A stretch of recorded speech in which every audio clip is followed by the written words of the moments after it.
When it comes to watches, one size doesn't fit all. When shopping for a timepiece, select the watch that's right for you.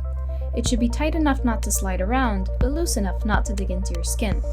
There are two important considerations when choosing a watch: the case diameter of the watch relative to your wrist measurement, and its thickness relative to the case diameter.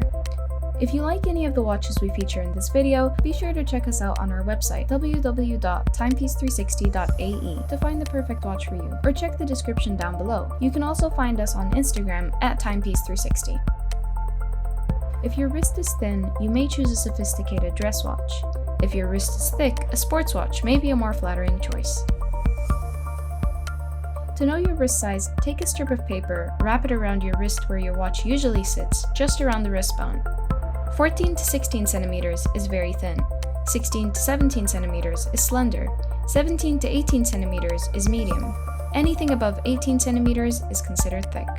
When it comes to thickness, typically the thickness of the case is relative to the case diameter. As the case diameter becomes larger, the thickness should also increase.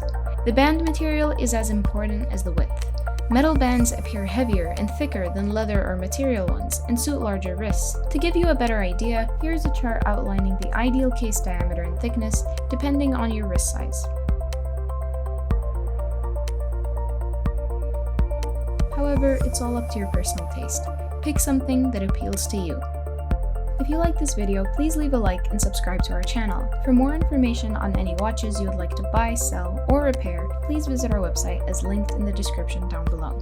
Timepiece360, the region's online destination for luxury timepieces.